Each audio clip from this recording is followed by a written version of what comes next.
నమస్కారం NSTV news కి స్వాగతం. నా పేరు సంధ్య. ముందుగా వార్తల్లోని ముఖ్యాంశాలు. నిజామాబాద్ జిల్లా బాల్కొండ నియోజకవర్గంలో వేల్పూర్ మండల కేంద్రంలో బాబు జగ్జీవన్ రామ్ జయంతి వేడుకల కార్యక్రమంలో పాల్గొన్న మాజీ మంత్రి ఎమ్మెల్యే వేముల ప్రశాంత్ రెడ్డి. ఎంపీగా పనిచేస్తున్నటువంటి ఏకైక ప్రపంచ రికార్డు పొందినటువంటి మన బాబు జగ్జీవన్ రామ్ జెండా ఆవిష్కరణ చేస్తున్నాం. అందరూ కూడా సైలెంట్ గా ఉండి చప్పట్లు కొడదాం, గట్టిగా చప్పట్లు కొడదాం. దళితుల ఐక్యత, దళితుల ఐక్యత.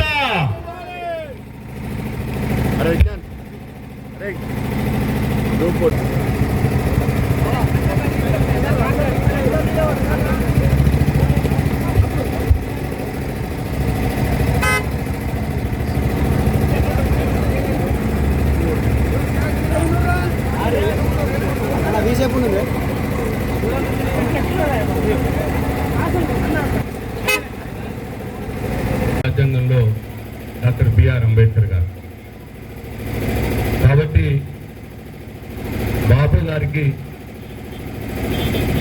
వారికి ఘనమైన నివాళులు అర్పించి వారు ఏ పీడిత వర్గాల కోసం వారు పనిచేసినారో వారి కోసం పనిచేయటానికి మనందరం పునరంకితం అవుతూ వారి కోసం పీడిత వర్గాలు, బడుగు బలైన వర్గాలు వారి ముఖంలో చిరునవ్వు చిందించినప్పుడే బాబు జగ్జీవన్ రామ్ గారికి మనందరం నిజమైన నివాళులు అర్పించిన వ్యక్తులుగా అవుతామని చెప్పి కంకణం కట్టుకొని ప్రతిజ్ఞ పూనుతూ మరొకసారి వారికి నివాళులు అర్పిస్తూ ఈ అవకాశం కల్పించినటువంటి మీ అందరికి కూడా నా హృదయపూర్వకాలు కృతజ్ఞతలు తెలియజేసుకుంటూ సెలవు తీసుకుంటున్నాను. జై భీమ్.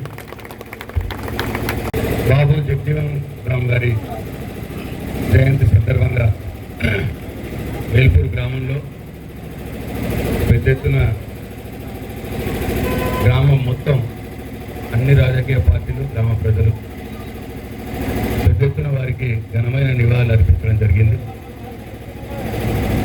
బాబు జగ్జీవన్ రామ్ గారు ఒక సామాన్య కుటుంబంలో జన్మించి అంచెలంచెలుగా వారికి ఉన్నటువంటి ప్రజల పట్ల వారికి ఉన్నటువంటి కమిట్మెంటు, అట్టడు అణగారిన వర్గాల ప్రజల పట్ల వారికి ఉన్నటువంటి ప్రేమ, అవన్నిటినీ ఆకలింపు చేసుకొని అంచెలంచెలుగా ఒక ఎంపీగా, ఎమ్మెల్యేగా, రాష్ట్ర మంత్రిగా, ఎంపీగా, కేంద్ర మంత్రిగా, చివరికి దేశ ఉప ప్రధానిగా కూడా బాధ్యతలు నిర్వహించినటువంటి గొప్ప నాయకుడు బాబు జగ్జీవన్ రామ్ గారు. డాక్టర్ అంబేద్కర్ గారు పీడిత ప్రజల కోసం, అట్టడిగిన అణగారిన వర్గాల ప్రజల కోసం రాజ్యాంగంలో అనేక అంశాలు పొందుపరిస్తే తదనంతరం అంబేద్కర్ గారి తదనంతరం ఈ భారతదేశ ప్రభుత్వాలతోటి అంబేద్కర్ గారు పొందుపరిచినటువంటి ఆ అంశాలని అమలయ్యే విధంగా పోరాడిన వ్యక్తి బాబు జగ్జీవన్ రామ్ గారు.